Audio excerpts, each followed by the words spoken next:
सोते वक्त अगर आपको झटके लगते हैं तो आप पर उन तीन चीजों में से किसी एक का हमला है। काला जादू, किसी बुरे शैतान का साया, या फिर आप हर वक्त किसी खौफ में मुब्तला रहते हैं।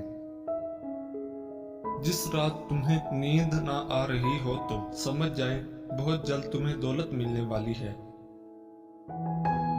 तुम्हारे जिस्म के ये अज़ा अगर सुन होने लगे तो ये मौत के करीब आने की निशानी है। तुम्हारे पाँव का अंगूठा और पाँव की तली। दौलत करीब आती है तो पांच चीजें ख्वाब में नजर आना शुरू हो जाती हैं। ख्वाब में हाथ से आग उठाना, सर के बाल कटे देखना, पहाड़ देखना या पहाड़ पर चढ़ना, मछली देखना या मछली खाना। जब दौलत करीब आने लगती है तो दो चीजें जाहिर होना शुरू हो जाती हैं। एक दरवाजे पर साइल और दूसरा ख्वाब में दौलत नजर आने लगती है। औरत किसी मर्द के साथ जिनसी ताल्लुक रख चुकी है या नहीं, इसको पहचानने का एक आसान तरीका ये है कि जब वो आपके साथ ताल्लुक की बातें करेगी तो उसकी बातों से उसका तजर्बा जाहिर होगा। हमेशा वही काम करो जो तुम्हें करना चाहिए, ना कि वो काम जिसे करने को दिल चाहे। तीन चीजें खाने से जिस्म की ताकत में इजाफा होता है: गोश्त, चने और खजूर। जिस्म की एक जगह पर दर्द उठना शुरू हो जाए तो समझ जाओ तुम्हें कोई शिद्दत से याद कर रहा है, और वो है गर्दन की पिछली जानिब। जो औरत तीन हरकतें कर रही हो उससे शादी कर ले। ऐसी औरत के मुकद्दर में बेबहा दौलत होती है। नंबर 1, निगाहें नीची रखती हो। नंबर 2, कम बोलती हो। नंबर 3, हुस्न इखलाक रखती हो। दौलत औरत के पीछे आती है। दौलतमंद होना चाहते हो तो औरत की किस्मत को अपने ऊपर ओढ़ लो, यानी उसकी हया और उसकी पारसाई ओढ़ लो तो औरत का रुख आपकी तरफ होगा।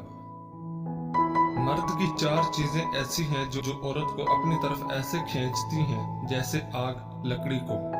अव्वल, हुस्न इखलाक। 2, ताकतवर बदन। 3, बदन पर बाल। 4, संजीदा मिजाजी। ऐसी औरत से हमेशा फासला रखो जिसकी दो चीजें जाहिर हो रही हों। नंबर 1, लिबास में औरत का बदन जाहिर हो रहा हो। नंबर 2, बोलते वक्त उसकी बद इखलाकी जाहिर हो रही हो।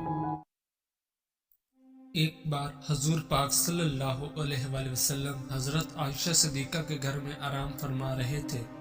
उस दिन नबी करीम बहुत खुश थे, बहुत खुशगवार मूड में थे, बड़ी बशाश सी तबीयत थी।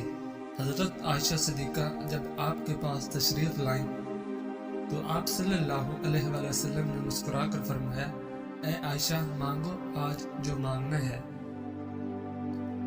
जब हजरत आयशा सिद्दीक़ा ने देखा कि आका करीम बहुत खुश हैं, आज मांगो तो क्या मांगो। अब आप सोच में पड़ गई कि ये मांगो तो ये छोड़ता है, ये मांगो तो ये छोड़ता है, कुछ ऐसा मांगो कि जिसमें सब आ जाए। अब इसी सोच में गुम हो गई, मगर नतीजा ना निकाल पाई। तो फिर उन्होंने कहा कि या रसूलल्लाह, क्या मुझे इस बात की इजाज़त है कि मैं किसी से मशवरा कर लूँ? तो आप सल्लल्लाहु अलैहि वसल्लम ने कहा, आयशा, किस से मशवरा करोगी? तो फरमाया, या रसूलल्लाह, अपने वालिद ग्रामी से। तो आप मुस्कुराए और फरमाया, अगर आप मेरे यार से ही मशवरा करना चाहते हो तो जाओ कर लो। हजरत आयशा दौड़ते हुए अपने वालिद मोहतरम हजरत सिद्दीक अकबर के पास आई और कहा, अब्बा जान, आज नबी बहुत खुश हैं और उन्होंने फरमाया है कि ए आयशा, आज मांगो जो मांगना है, मेरी समझ में नहीं आता कि क्या मांगूं। हजरत सिद्दीक अकबर भी बहुत खुश हुए, फरमाने लगे, बेटी, अगर ऐसा है तो सुनो, अगर तुम मुझसे मशवरा लेती हो तो आका से यही एक चीज मांग लो। जब आप मेराज की शब रब से मिले थे तो जो खास मुलाकात हुई थी, तो उस खास मुलाकात में कुछ खास बातें भी हुई थी। उन खास बातों में से कोई एक खास बात ही बता दीजिए, वो राज जो सिर्फ आप और रब जानता है। तो हजरत आयशा सिद्दीक़ा दौड़ती हुई आई। नबी करीम ने हजरत आयशा सिद्दीक़ा को आते देखा तो फरमाया, आयशा, पूछ आई हो? क्या फरमाया मेरे यारे गार ने? कहने लगी, जी हाँ, पूछ आई हूँ या रसूलल्लाह। बस वो जो आप मेराज पर गए थे तो तो अल्लाह से जो खास मुलाकात हुई थी, उस खास मुलाकात में कुछ खास बातें भी हुई थी, तो उन खास बातों में से एक कोई खास बात ही बता दी। आका करीम मुस्कुराए और फरमाया, मेरे यार गार ने पूछा भी तो क्या पूछा? फरमाने लगे, आयशा ये राज की बात है, लेकिन मैं वादा कर चुका हूँ, इसलिए इन बातों में से एक बात मैं तुम्हें बता देता हूँ। तमाम जहानों के रब ने मुझसे फरमाया कि जो शख्स टूटे हुए दिलों को जोड़ देगा, उसको जन्नत में भेजना मुझ पर लाजिम हो जाएगा। अब इधर हजरत सिद्दीक अकबर बड़ी बेचैनी से इंतजार कर रहे थे कि कुछ देर बाद हजरत आयशा सिद्दीका अपने वालिद के घर में दाखिल होती हैं, तो देखती है कि हजरत सिद्दीक अकबर बेचैनी के आलम में टहल रहे हैं और वादा ले लिया था कि आयशा जब हजूर सल्लल्लाहु अलैहि वसल्लम बताएंगे तो तुम आकर मुझे बताओगी। तो वो जब वादे की तकमील के लिए पहुंची, हजरत सिद्दीक अकबर तेज कदमों के साथ आयशा की तरफ लपके और पूछा, क्या फरमाया आका ने?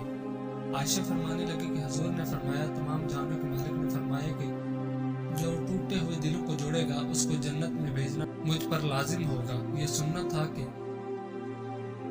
हजरत सिद्दीक अकबर ने ज़ारों की तरह रोना शुरू कर दिया। बुलंद आवाज में सिद्दीक अकबर ने फरमाया, बेटी, तुमने इस बात का एक ही रुख देखा है, जो टूटे हुए दिलों को जोड़ देगा उस पर जन्नत लाजिम है, और जो किसी का दिल तोड़ देगा तो उस पर जहन्नम भी तो लाजिम हो गई ना। जब दौलत करीब आती है तो दरवाजे पर साइल और ख्वाब में दौलत नजर आना शुरू हो जाती है। खाना खाते हुए और नींद में अगर छींक आ जाए तो समझ जाएं आप दौलत से माला माल होने वाले हो। दौलत करीब आती है तो 5 चीजें ख्वाब में नजर आना शुरू हो जाती हैं। पहाड़ देखना या पहाड़ पर चढ़ना, मछली देखना या मछली खाना, ख्वाब में तख्त देखना, या जिस शख्स ने घोड़ा और ऊंट कभी ख्वाब में देख लिया तो समझ ले कि ये दौलत करीब आने की यकीनी निशानियां हैं। जिस घर में अहमद नाम का बेटा हो, वहां रिज़्क़ की तंगी कभी नहीं आती। खाना खाते वक्त तुम्हारी जबान दांतों तले आ जाए तो समझ जाओ कि तुम्हारी किस्मत रंग लाने वाली है और तुम्हें कामयाबी मिलने वाली है। जिस घर में औरत हाथ से कपड़े धोती है, उस घर से 2 चीजें खत्म हो जाती हैं। नंबर 1, हाथ से कपड़े धोना डिप्रेशन को दूर करता है। कपड़ों का धोना रंजो गम और खजनो मलाल को दूर करता है। जब आपको हर वक्त किसी की याद सताए और दिल सिर्फ उसी से बात करने को करे तो समझ जाओ। जब आपको हर वक्त किसी की याद सताए और दिल सिर्फ उसी से बात करने को करे, उस पर जाहिर करो कि मैं तुम्हारे बगैर अधूरा हूँ और वो खुद आपसे राब्ता रखेगा, मगर शर्त यह है कि उसको भी आपसे मोहब्बत हो। घर में खैरो बरकत लाना चाहते हो तो घर से 2 चीजें निकाल दो। नंबर 1, घर में दीवारों पर लगी जानवरों की नक्श। नंबर 2, बिला मकसद घर में पाला हुआ कुत्ता। इनकी वजह से खैरो बरकत के फरिश्ते नहीं आते।